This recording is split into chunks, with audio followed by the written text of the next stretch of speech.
These are devotions for people at a social distance. During this season of Lent, we often in the church return to the story of the temptations of Jesus in the wilderness to remind us how Jesus struggled with the same kinds of things that we indeed struggle with. And I was reading this morning in Matthew chapter 4, the story of the temptation in the wilderness. And I was just noticing how this particular passage really speaks to me in this time of pandemic. Starting at verse 5, then the devil took Jesus to the holy city and placed him on the pinnacle of the temple, saying to him, if you are the Son of God, throw yourself down.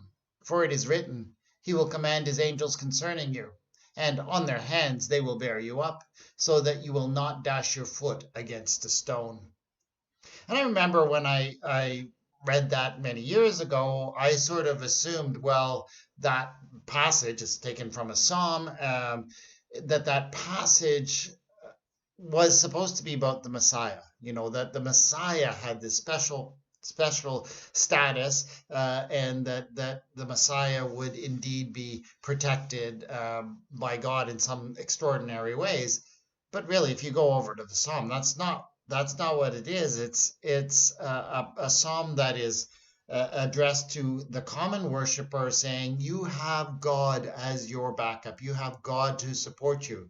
And that is what the devil is talking about. It's something, a promise that really applies to anybody.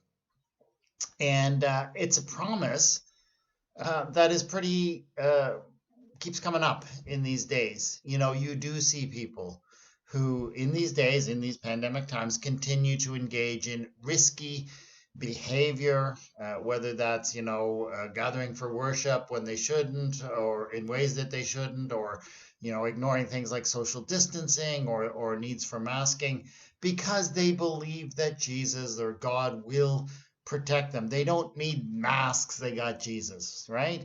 Well, there is a truth in that. We do have a God who promises to take care of us in the trying times of life.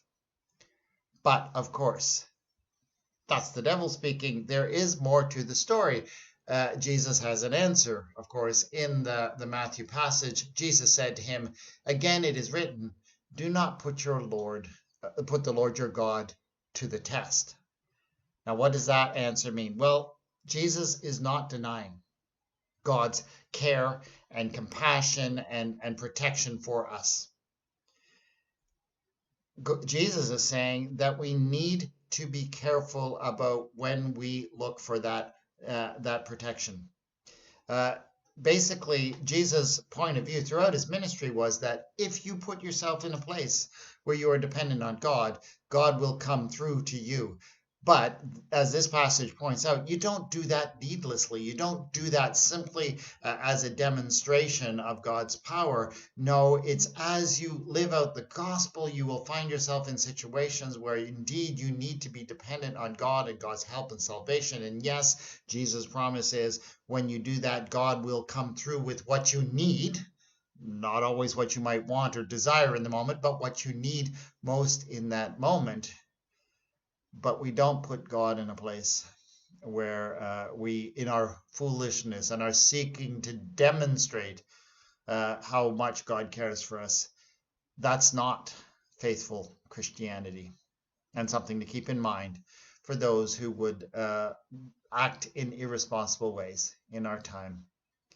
Lord our God, thank you. Thank you for that care, that protection, that love that you hold for us. We appreciate it so much. We do not want to take it for granted. We certainly do not want to put you to the test. But thank you that you are there for us, no matter what. Amen.